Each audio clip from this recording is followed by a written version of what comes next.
Well, here we go again. This is part 3 of Summer Help Wanted. I'm going to start at the end of the last one, which was part 2. And, okay, this is the last part of part 2. And, so... Yeah, I'm going to start again. Please subscribe to this channel. Hit the like button. Hit the share. Comment if you want to. It will help in connecting YouTube to see the activities that will help me and help the channel grow. And that's the whole purpose of being here, I suppose. For most of us anyway, it is. At any rate, here is part 3 of Summer Help Wanted. Eric pointed out what needed to be done to each tractor. He was not convinced that Hector understood because there were so many, but it was all he was able to do. The tractors would be valued by the buyer regardless of state of cleanliness. Working order of a well-maintained machine was their concern. Leaving Hector, he drove to the pens and found Clayton and Merle mounted. Clayton held the reins over Spot's neck for Eric to mount. I saw some movement up at the house, but I couldn't make out what it was. We can ride up there if you want to. Eric shook his head. I'd rather not see her just yet. Why don't you and Merle ride over, then meet me at the pond in the north pasture? Nothing's changed. We still go around the barn and through the lot to get to it? That's right. How about taking the breakfast stuff to her and tell her we will be back in about an hour and a half. Tell her there are 4 of us and we can cook our own breakfast after we look at the cows if she would like us to. I don't know what kind of imposition it may be asking her to cook, and I don't want to make her mad. But I decided, coming over here, that she needs me about as much as I need her. There is a boatload of work to be done to keep this place profitable. Ray didn't care. He had some money put back and just kept the place intact. It can be a real money maker if I can do what I want to with it. Anyway, be polite and charming as you can. Merle, you best let Clayton be charming. Your charm is severely lacking. You and the horse you rode in on, bozo.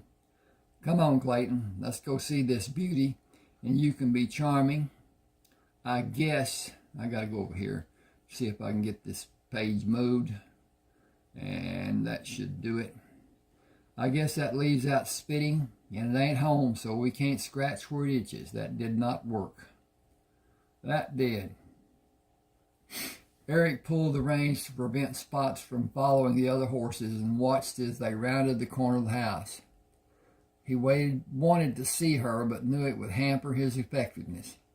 There was much he wanted to accomplish, and her memory was already preying on his thoughts. Oh, hell. He turned Spots in the direction of the house, clung to the saddle horn, and clucked at Spots. The horse dropped his rump and pushed off his back legs to start to run toward the place he had last seen the other horses. Eric drew back on the reins to slow Spots as they neared the house. Merle heard him coming and met him at the corner, then turned Willie to move back to the porch where Clayton stood with his hat and the reins in one hand, with one foot on the first step, talking to Cheryl. She descended the top 2 steps to take the food items Clayton held and stood 2 steps above him. She smiled as Eric came into view. I wondered where you were when these gentlemen came to see me by themselves. I'm glad you came, too. Clayton said there are 4 of you for breakfast. He mentioned you might cook if I was inconvenienced. Really, Eric? I would be totally lacking my manners if I didn't at least do that much. How do you want your eggs? Over easy with hemlock and finely ground apricot seeds, I hope. I was thinking you might have a lot to do and I didn't want to be a bother. We are all three fairly middling cooks. I am sure you are. I knew you were going to look at the cows, but I didn't know you had such magnificent animals as these horses, especially yours. Appaloosa, isn't he? That's right. I'm impressed. You talked about your college education, and I did a foolish thing and made some unwarranted assumptions. Well, you know, you make an ass of you and me when you assume.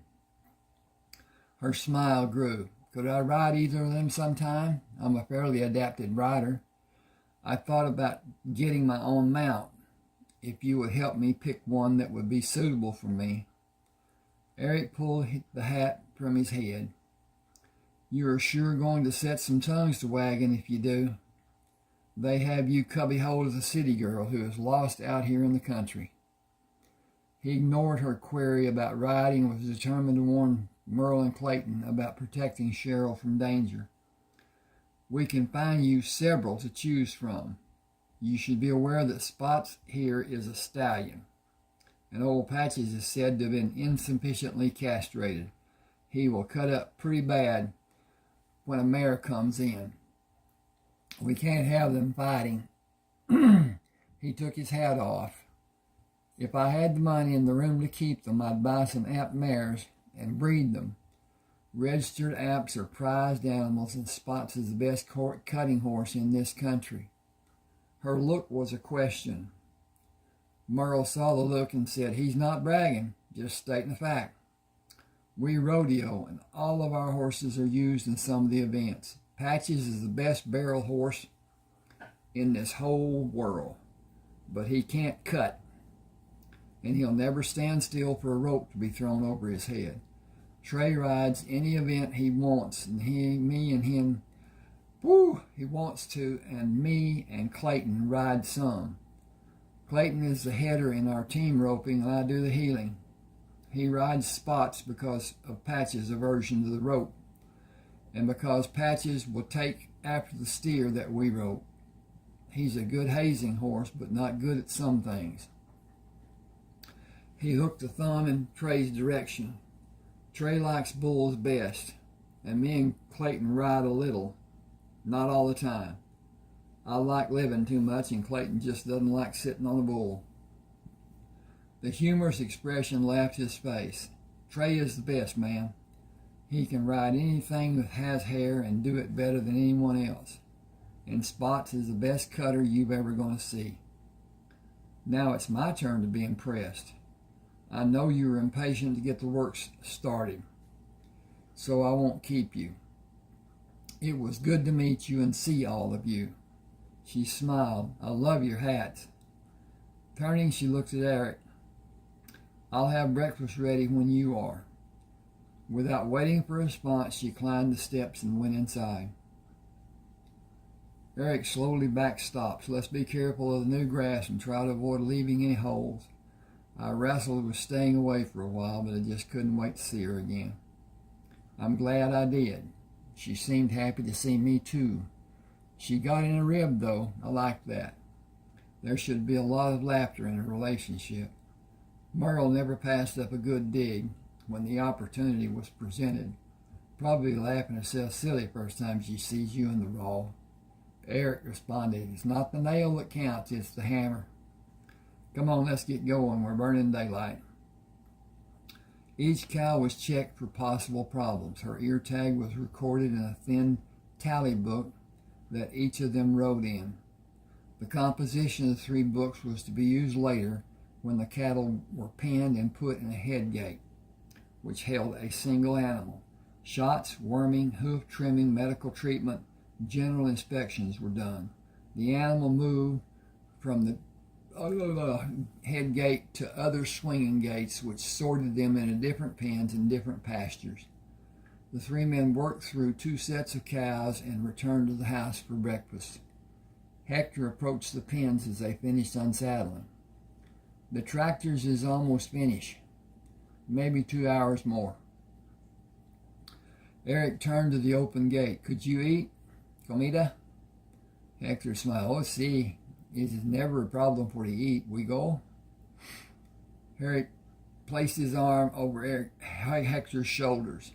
We go. Cheryl placed the warm food on the table and took a seat on the opposite end of the table from Eric.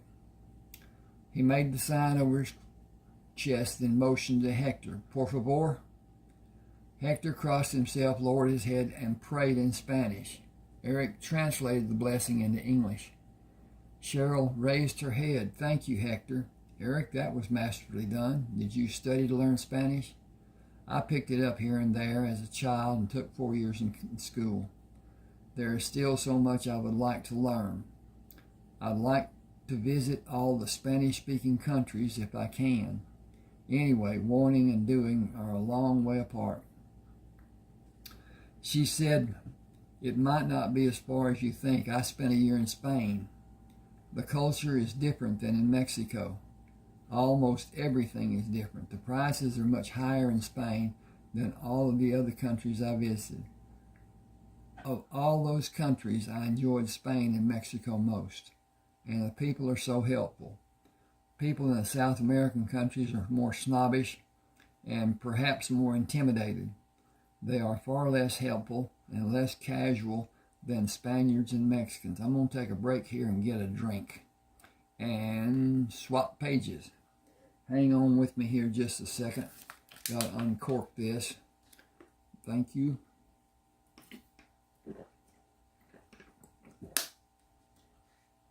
I'm back. She took her fork from the table and busied herself with the food on her plate. Still looking at her plate, she smiled. Of course, not right now. There are a few things I want to learn from you before you go. He flushed, and his problem affirmed its position. She saw him squirm and immediately began shoveling food into his mouth. She saw him squirm and immediately began shoveling food into his mouth. Merle and Clayton followed his example and finished the meal in silence. Hector glanced at each of the others, expecting conversation to continue. He thought, these Americans are so strange. My people never stop talking. Even with food in their mouth, they talk. Cheryl cleared the table with Merle and Clayton helping. Hector sat back in his chair when Eric motioned him to stay. Cheryl brought a large carafe of coffee, poured her cup, and passed the carafe to Merle. He filled his cup and the others' Eric took the bottle from his back pocket and held it up. Cheryl, would you mind? No, please do. May I have some? He poured, then spun the cap in place and handed the bottle to Hector, who smiled. Con permiso, por favor. Come on, knock yourself out. Hector was hurt when Cheryl laughed. Then he realized she was laughing at Eric's term of knock yourself out. He poured a generous amount in his cup and smiled as he handed the open bottle to Cheryl. To your health, Miss Cheryl. Cheryl drank from her cup to allow room for the bourbon and filled her cup. This is good coffee now that the main ingredient is in place. I am like Hector. I like a little coffee in my bourbon. How do our cows look? Hector smiled and sipped his drink. I come mañana, yes. Much work to do and Dios forgives. If I don't go to Mass, I go later. Cheryl nodded her head in Eric's direction. Mr. Treybern, por favor. Eric questioned Hector. Can you work full time? Hogs, cows, dairy, farm, everything? 7 days a week. We can give you some time off now and then. Sí, no time off. Need mucho dinero. No need time off. Can you live in the tack room? It has plenty of room. We can fix a bed and get you a hot plate. Just remember, turn it off. Every time you leave without fail, check to be certain it is off. Even if you haven't used it, make it a habit to check. See, I fix. I'm going to leave spots out here. Clayton interrupted. Hold on there. Our horses have been together so long, I doubt if they can remember when they weren't together.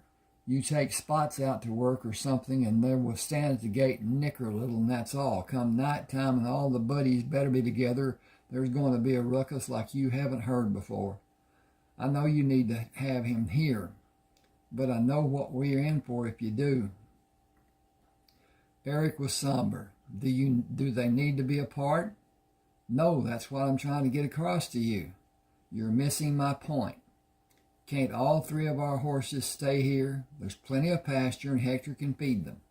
He may need to whack hell out of Patches a couple of times, but as soon as he has a routine established, all of them will welcome the food in Hector's presence. I got no problem with that, have you, Merle? Makes no difference to me. Mama will be glad he's gone. He turned to Cheryl. You should be extra cautious around the horses. They are running stock, and they're more fractious than most you may have been around. Patches was sorely treated when he was little. He is a rebellious sort. Once he takes a liking to you, it's the other fellows had better look out. He will protect you, sometimes when you wish he wouldn't. He is Clayton's horse all the way. He will not let me ride him. He will let Trey. Even then he will show out unless we are at some event. Then he is all business when Trey is up. He paused. Clayton and Trey have to swap rides because Patches will haze, but you can't bulldog off him. He will fight to outrun the steer. Just ahead and front is all he wants when he is bulldogging off him. When he is hazing with Spots on the other side of the steer, Patches will keep pace with the steer. With Spots running with him, he is satisfied and will run there all day. Patches will come out of the box that we set up in when we bulldog when he is hazing and run straight. But that's the only time because he is teaming with Spots, and they never compete with each other. They are buddies, and they run together. If Patches is running barrels or flag race, me or Trey have to lead him in a circle to his right 3 times around before he starts his run. Anything different, he will rear up on his hind legs and walk until he either can't walk anymore or he decides he's had enough. Nothing less, and that's constant. He doesn't change, and he will go after a dog in an instant with deadly force. He is strange in the way he will protect anything that is a baby. He will kill a dog in a heartbeat. He will protect a puppy like he is its mother. He has me completely dumbstruck. There are times when I could just shoot him, but put a small person on his back, lead him in the needed circles, let him go, and you can collect the money. He has never been beat if he completed the run. He will haze the steer all day long because he can outrun them. He likes to outrun anything. He swells up with pride. He really does. You can see him do it. He shook his finger in the air. We will not run from a gate. He will not run from a gate on a short track because he fights the gate. You can't line him up against other horses to run a race because he will not run when they do. And then he will take out after them and will literally eat the hide off the one he catches. And he will catch the least one, if not all of them. They will all pay a price, and you can believe me when I say we have paid and paid dearly. He can't cut because he gets frustrated with the calf and takes after it. He is one hard-headed cuss. He looked at Eric. We can't figure out if he likes Trey or if he respects him because Patches can't throw him. He tried twice before his dim-witted pea-brain remembered that Trey rode him once before, and the second time he had the same outcome. Maybe he thought the first time was a fluke. He wanted to see if it was, so he tried again. Anyway, he either loves or hates most people. He has a small amount of middle ground, but it's really tiny. Mostly he hates people. Mama is at the top of his list of hated people. He will do anything you can imagine to someone he doesn't like. He tolerates me because I feed him, sometimes. If it wasn't for that, I wouldn't go in pasture with him. If Clayton died, Trey is saddled with Patches, because he is the only living soul except Clayton who Patches will pay any attention. Clayton or Trey will need to be with Hector to feed at least a week, maybe more, until Patches gets it in his head that a new program has started. I'll come out sometime to feed him, or he might forget I'm not the enemy. You both remember to stay away from him. This is what I'm saying. If a tornado comes through here and a house lands on him, leave it until some of us can get here. If you get it off and he could move, he would come after you with a vengeance. He would take all that frustration that's been building and plant it right in your middle. That stands for me too. If the house was on him and I was not in a position where I could easily have access to a way out, I would leave it right where it was until someone he likes came. Thank you very much is not in his vocabulary. There isn't a vet in this country that will treat him. They will stand outside the pen and tell someone else what to do, but they won't get within arm's length of him. Even if someone holds him, they will not get close enough to give him a shot. I can't blame them, because he is that ornery and quick as greased lightning. When he is turned in 3 circles to run the barrels and a smaller person is on him, he will behave. But one of us has to catch him coming back, or the rider is probably in a world of trouble. When he is running barrels, he will beat the other horses by 2 seconds or more. The same is true of a flag race. He makes other horses' time look sick. All his rider has to do is be somewhere on him when they cross the finish line. That's the rule. He or she can be in any position on the horse and even fall off after crossing, and they still win. We tell them just hold on to the pommel and try to help him. And don't try to help him. They can do anything inside the confines of the saddle they are sitting in. But if they did anything to him that he didn't like, he would just stop. And heaven only knows what he would do next. One of us is always mounted and ready to help if Patches decides he has been abused and reacts. So please don't forget where he is. He took a deep breath. While I'm on the subject, as an extra precaution, if he does get out, this is what you do. Now put this in huge letters inside your mind. Nothing. Don't do a thing. If he is not inside a strong fence, don't think you have time to get out of the car and get into the house. Don't think you can make it from the outhouse. Don't even think you have time to get the door open and inside before he gets to you. Go through a window if it's close. Close? Okay, got a problem with that. Close. That's close. Okay. I should say opened or closed.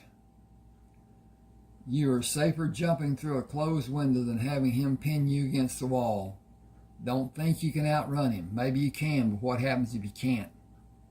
And you probably can't. We had a man when we were over at Hall Summit bet us $100 he could outrun Patches in 20 seconds. They lined up and Patches moved his head into the man, knocked him down, and then stood over him with Clayton fighting to keep Patches from chewing the man's head off. He paid the bet because there was nothing said about his not being able to run, and if he couldn't get up, he couldn't run. Don't chance a bad decision, just don't. Eric drank the last of his coffee. I think it would be best if Cheryl feeds on alternate days. After we get Patches accustomed to Hector. Or Hector feeds in the morning and Cheryl feeds in the afternoon. He may decide he likes Cheryl, but I wouldn't waste a plug nickel on that bet. Cheryl, thank you for cooking. I enjoyed the meal and the company. We should get the other cows checked, and then, if you have seen 2 tally books that Ray had, I need them. One is blue and has cows written on the front. The other is red and marked hogs. They have all the needed information on the animals. Excuse me just a second, please. I got to check on this. Should have done it a long time ago, but anyway, time is running. Now, I'll tell you something about YouTube, and I have no idea what the recommended portion is. A long video is not allowed. I'm not certain what the time limit is. I know there's a time limit, that's all I know. And I really don't know that. I've heard that's the case. At any rate, I try to keep the videos down to a lesser time than what I think might be the limit. So that's the reason for the parts being read and not being long. At any rate, here we go again. I believe this is he talks to Cheryl, and then Cheryl says, I believe I saw them in the hall closet. I'll try to have them when you return. We should put them in the computer. You would have a backup just in case something happened to either of the books. Eric looked puzzled. You can list them on a computer, just like writing it on a piece of paper? We use the computer for storage of information.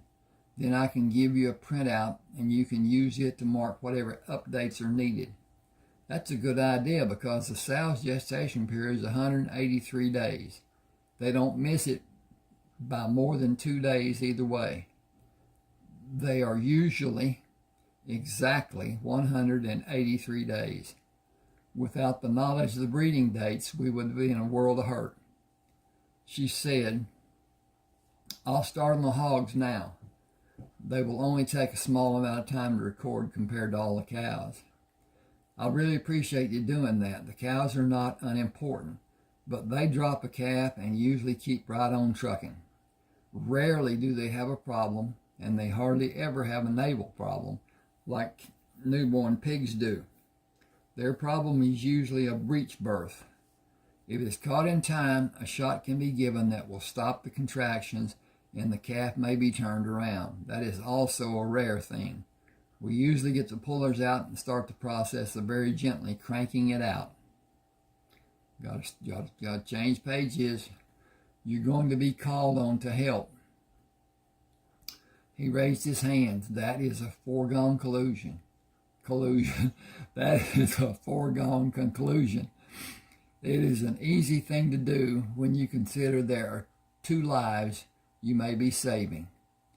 Cheryl looked frightened and only nodded her reply. Eric put his coffee cup on the table. We have agreed to sell some, even most of the equipment. This farm is just too big for small machinery. It's impossible to continue as Ray had been doing. And I know he would want the farm to be as productive as possible. Merle, will you call the man we saw at the last VFW dance? The one you went to school with that deals in farm machinery? Isn't his name Ralph? If you could get him out here today or tomorrow, I think he would be our best bet to get what is needed. We can find it if he doesn't already have it. What do you think? I think that sounds like a plan. Cheryl, if I could use the phone? Sure. Do you need the book? No, I have his card in my wallet. His name is Ralph Tillman. He is the most honest man I know aside from Trey. He'll be glad to come out. It might help if he had a home-cooked meal. Anybody cooking? Anybody feel like cooking? He went to the phone without waiting for an answer. Cheryl smiled mischievously. Mr. Treybern and I will volunteer, won't we, Mr. Treybern? He sang slightly off key. Anything you can do, I can do better. She picked up the song. Anything you can do, I can do better. I can do anything better than you. No, you can't. Yes, I can. No, you can't. Yes, I can. I can do anything better than you. Clayton applauded their effort. You should take your act on the road. Please take it on the road, or out in the barn, or over the west pasture. Please, no joking about it. You two are really, and I mean really very, he paused an extended period while he contorted his face, really, really bad. Could I get some more coffee? If you're going to be a critic, you can get it yourself. Cheryl, would you be a dear and pass the coffee? I was taught to never reach across the table. She lowered her gaze and made a mock scowl. You better reach, partner. Merle made the call and returned to finish his coffee, standing over his place at the table. He will be here after noon, and you can cook a meal. He said he would love the food and the company even better. He asked what you wanted. I told him we were upgrading to a larger operation. Said he thought he had exactly what we wanted. He bought the equipment from a whole estate. Wait a minute. Oh, a whole estate sale, meaning everything. Last week and hasn't even moved the stuff yet. He said it's close to this farm. If you can make do with it, it will be dirt cheap. He'll make some money, but you only have to pay a small amount and pay the trucking charges. That's all. You said a 4-bottom reversing plow, didn't you? Eric said, oh yes. Does he have one? He'll bring pictures. He said everything was in perfect working order, and if there's any part that you don't want, he can move it real easy. We better get a move on. I have a date that's just won't wait. Even Hector was silent as they left the table. Clayton saddled Patches and began the mounting process by stepping in the stirrup. He jerked his foot out of the stirrup when Patches shied away from him. Hey, what's the matter? He looked at every aspect which could be seen without removing the saddle. I can't find anything wrong. I'll take the saddle off and see if I missed something. As he pulled the saddle over Patches' back, a lizard jumped to the ground and scurried off under the fence and into the grass. How did he know that thing was there? I picked up the blanket and saddle, and I didn't know. He might have felt a tickle or some kind of movement, but that wouldn't tell him much. And some people call them dumb animals. Makes me wonder who the dumb animal really is. He saddled Patches, and they moved through the barn lot on their way to the pasture to continue the cattle inventory. Ralph moved. Excuse me.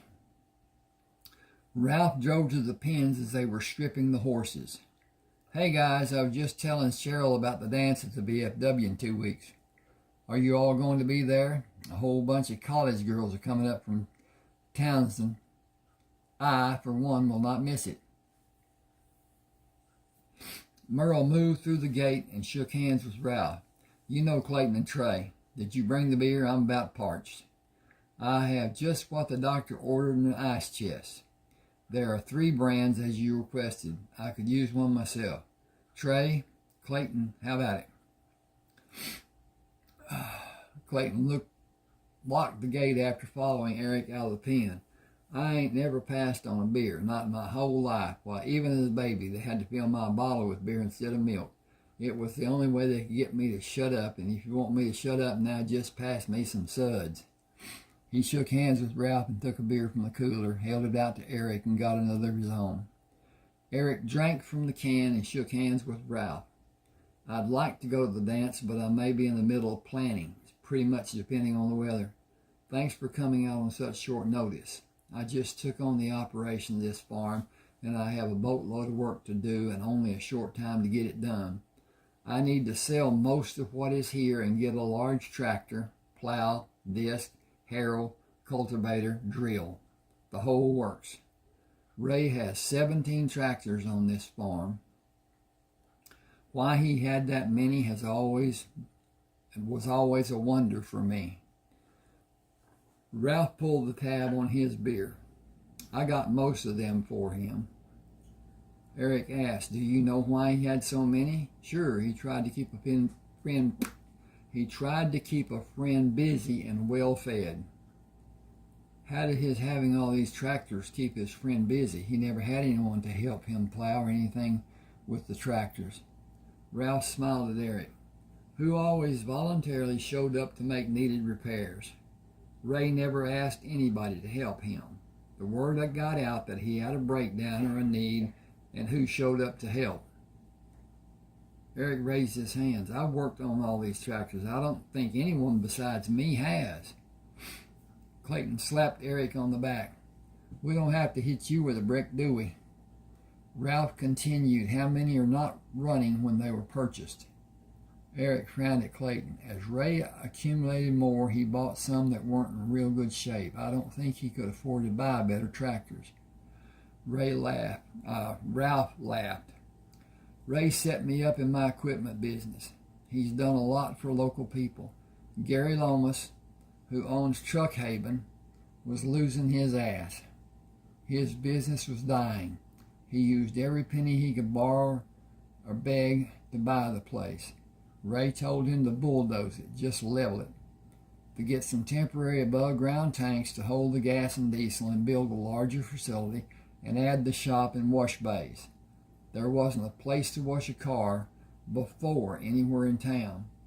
Ray put up the money at his own risk. If Gary went under, he would lose the ground, but his partner would suffer the monetary catastrophe.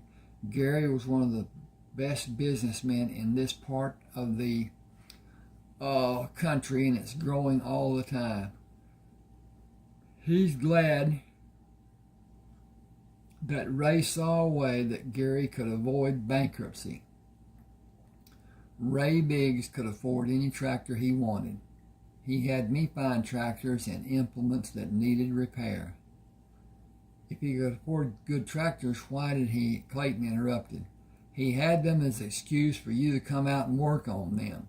How many times have you come out here and Ray had a meal and a case of our favorite beer? Not mine or yours or Merle's, but all our favorites. After we knocked off, we always went to Truck Haven for a late meal. Do you ever remember the meal being paid for? We all left a tip, but who paid? Merle looked at Eric. Don't look at me. I never saw any money change hands, and I never saw a check put on the table or a bar or booth. I didn't see the meal being paid for. I thought Ray had kept a tab and paid it once a month. Eric drank from the can. Same for me. I didn't think about it. I was usually too tired to care. Ray did all of that? Ralph, you knew him. Why did he want me to fix stuff he didn't need? I don't think he ever used more than 3 of the tractors. Did you come when he had a need? Sure. Why? Yes. Why? He was my friend and needed my help. And friends always help. Yes. Most of the friends I have don't. Maybe it's because they can't. Maybe it's because they don't. True friends help. No, they don't. Clayton pitched an empty can into the bed of the truck. In Trey's mind, friends help. They don't ask, they just help. In my mind also, friends always help, no matter what. Merle took another can from the cooler. In my mind too, if we need help, I wouldn't even ask. If you need help, I wouldn't even ask. I misread that. He smiled. I must push you out of the way to get to the beer first, but then I'll help, and I'll bring all the help I could get to come with me. Ralph took a manila envelope from the seat of the pickup. This is what I had in mind for you. It's all in perfect working order, and I got it for a song. You can have it for my cost and 5%. It's all John Deere, and everything is still under warranty. The man had traded for it and had it insured, so it was all paid for when he died. His widow went to the dealer in Willoughby and asked how much trade-in he had been given on the purchase. It's all she would take. I tried to talk her out of selling so cheap. She said if they wouldn't put her in jail for doing it, she would burn everything they owned, just to have immediate closure and not stay any longer than she had to. He had everything covered with insurance. She doesn't owe a dime. It's just over the hill yonder. You probably know her, Sandra Cross. Her husband was Clyde Cross. There's a stipulation on the sale. The planting on the farm has to be done before I get the equipment. Merle asked, Clyde's dead? Hadn't heard a word. I don't understand. Why hasn't anything been said to us about him? Well, he was cremated in Jamestown without a funeral. There was no obituary written up in the paper. That's what he wanted.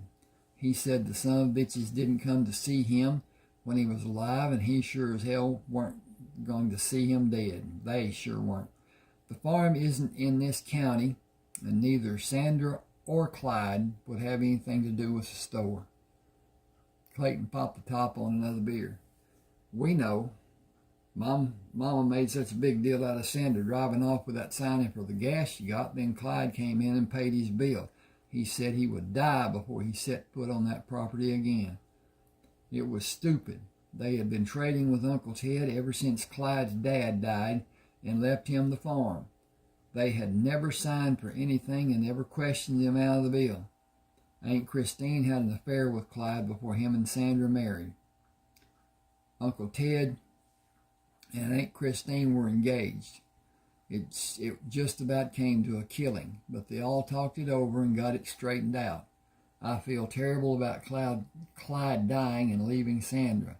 I need to drive over and see if I can do anything for her. I'm going to now. Trey, can I borrow your truck? The trailer still hits to ours. I wish I'd heard before this. Sandra is a special lady. He laughed. I know she is because Patches likes her. Right off the bat, she walked up and petted him before I could stop her, and he nickered like a newborn foal. I have to go. I can't wait. Merle put the empty can in the bed of Ralph's truck. I'm going too. Eric turned to Ralph. I have to go too. The tractors and implements are back of the barn in the 2 sheds. I really haven't come to a decision on which needs to be sold and which I want to keep. If you want to look at them and price each piece, we can talk later. I need to see her. You understand, don't you? There's no hurry. I can look later and ride over with you if nobody minds. They left Hector and drove both pickups to Ray's house. Eric rushed inside. We just got some bad news about a friend dying. We're going over to see his widow. Do you want to come? They are old friends and we haven't been told that he died. This is quite a shock for all of us. Give me a minute. I'll take her a plate and be with you in a shake. Get my black jacket out of the closet. Sandra welcomed them and offered to make coffee. She graciously accepted the plate Cheryl had prepared. I'll get it back to you. You must be Ray's niece. He had planned to visit you, and then Clyde died. I have hardly left the house. You boys, he loved all 3 of you. He regretted not having a funeral because he was afraid you would get your feelings hurt, but he made me promise years ago that there would not be an obituary or funeral. I couldn't even call to tell you he died. He said sooner or later you would come by and there was nothing you could do for him when he was dead. Clyde was good to me, but he had some strange ideas. Merle shook his head. I'm about the same way he was. Just these people here, about all my friends. Then there are a few of my relatives who matter. Just about the rest of this world can take a flying leap off a high cliff. Whew. Excuse me a second. I got to check on the time. And it's about time. I'll go a little longer. We have a cooler of beer in the truck. We'll bring it in if you say so. Now, don't carry on about it not being right. We never have been here without popping a few tabs. You haven't bought any since Clyde passed, have you? She held her eyes down. It wouldn't look right to some folks. Cheryl patted the back of her hand. Please, tell them bring it in. I could use a few, but I don't have to drive anyone home later. Sandra, I would love to take you shopping. There must be a lot you need. We could go into Willoughby or head north to Reedsville. One is as good as the other, but Reedsville is dry. I miss having a nightcap, and I'm old enough to have a belt whenever I want one. You are too. Sandra wiped her eyes with a tissue. I just want to get away from here. It is pure torture being here without Clyde. I have loved this house so much, but I loved it with Clyde in it. Without him here, I feel guilty for still living. I need to get away. I wish I could burn it. I think that is the last tribute I can give Clyde. People talk about how some people burned those things they left behind when they moved. I think I understand. I think it was out of respect. Until Clyde died, I thought it was terrible. That thinking flew out the window when he left me. I have had such anger. She looked at the people sitting in her house. That is probably hard for you to understand, but I have heard people sometimes even feel anger at those people who have died and left them. Why not come to my house? I am all alone. I have that big house of Uncle Ray's. You would be company for me. Please come. You have so much experience living on a farm, and I'm lost. I found out how lost last night when Eric talked to me about what needed to be done. Sandra, I need you to come. Please say you will. It will be so good for both of us. Please. I hate to be a bother, but I would enjoy it. I can be ready in a short time. You won't be bothering. It will be fun. We would have more choices if we were near a larger town, but we can make do. Boy, I'm getting my tang all tangled. How long has it been since you sat in the street corner and whistled at the men going by? Oh no, I could never do anything like that. I would die of embarrassment. Are you some spring chicken who has a whole lifetime ahead, or had you better grab life before it passes you by? You're going to get me in trouble. I can see us in jail already. We'd have to whistle at the guards if we were. Eric took Cheryl's arm. If you would help Sandra, I need to get back to the farm. He looked at Sandra. Cheryl and I have entered into a loose partnership. We are farming Ray's place. Close. Anyway, ruminating on close that I read back a while ago. I'll be working at my day job in Willoughby and spending a lot of nights on the tractor at the farm. I'm going to fire up Clyde's tractor and take them both back to Ray's. Are you okay with that arrangement? If it bothers you, we can do it another time. I was going to wait until I get you alone. Cheryl interrupted. Sandra Cross, I'm ashamed of you. You should wait until both of you are alone before you come on to him. I can see this is not going to be easy. Cheryl, you're embarrassing me. I want to talk to Trey about buying the farm, you stinker.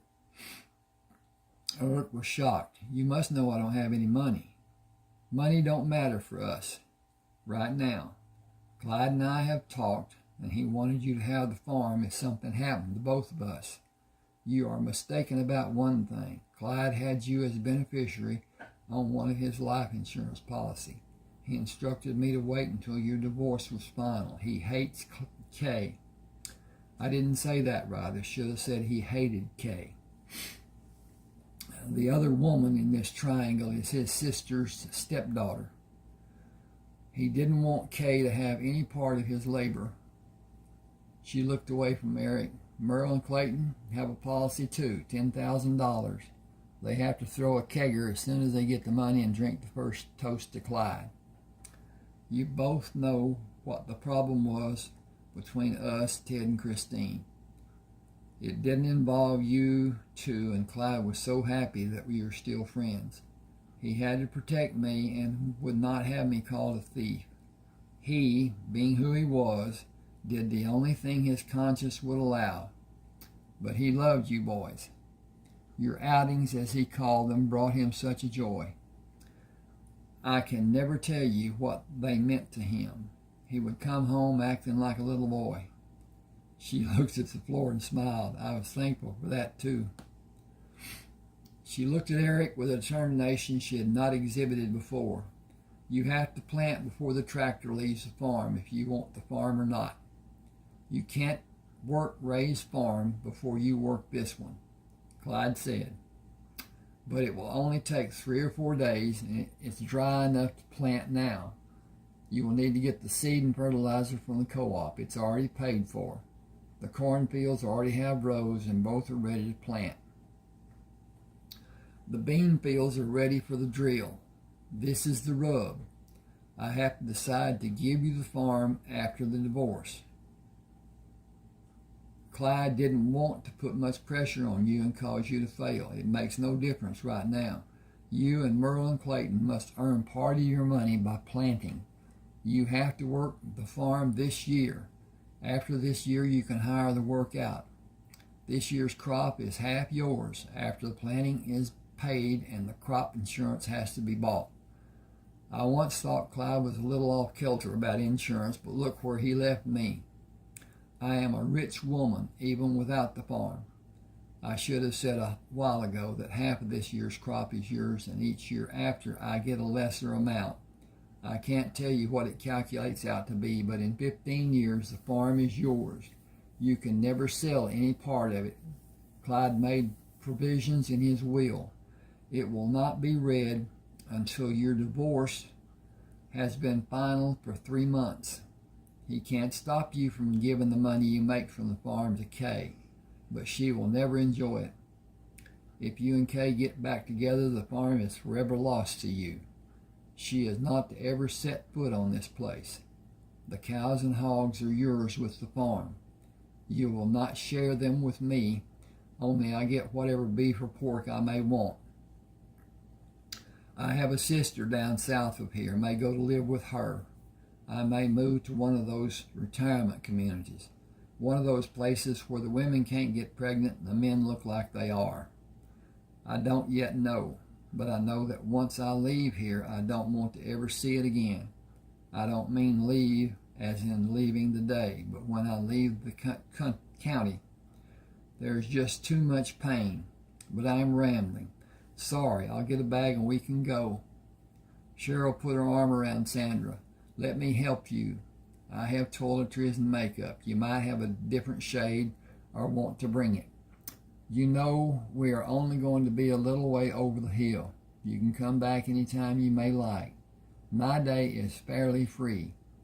If Eric doesn't need anything and I don't want to get rip snorting drunk and do a Lady Godiva through the town, then it is absolutely free. I need you to either help me get into trouble or keep me out of trouble. Sandra scowled. You're Irish, aren't you? You have the look except for the blonde hair. There were some Irish who were blonde, but they were monstrously big. As they left the room, Eric mulled over what needed to be done. Merle, will you take the trailer to the co-op, get enough seed and fertilizer to plant this farm? Part will have to be put in the truck and part in the trailer. Throw a tarp on the trailer floor or put feed sacks down on it. How much money do we have? I have $12. He paused. Never mind. Stop at Truck Haven. If you can find Ricky, get some beanies or white crosses or whatever. Tell him I need enough to do 3 days. If you can't find him, go to the cafe and see if you recognize anyone who is local and can help. I'm going to have this farm planted before the sun comes up Monday. I'm going to take off work until both farms are planted. If they give me any shit, they can take a flying leap at a rolling donut. I'm going to look now, and I think I'm going to stop this and talk a little bit about subscribing to my channel and do a sharing. Please hit that like button. It helps a lot. It helps the channel grow. At any rate, this is the third part of the reading. We'll do a fourth part, and then I'll go on to another book. I have 30 ebooks on Smashwords, and I'll leave a link to this book on Smashwords on the description part of the video. Thank you for being with me. Hope you enjoyed.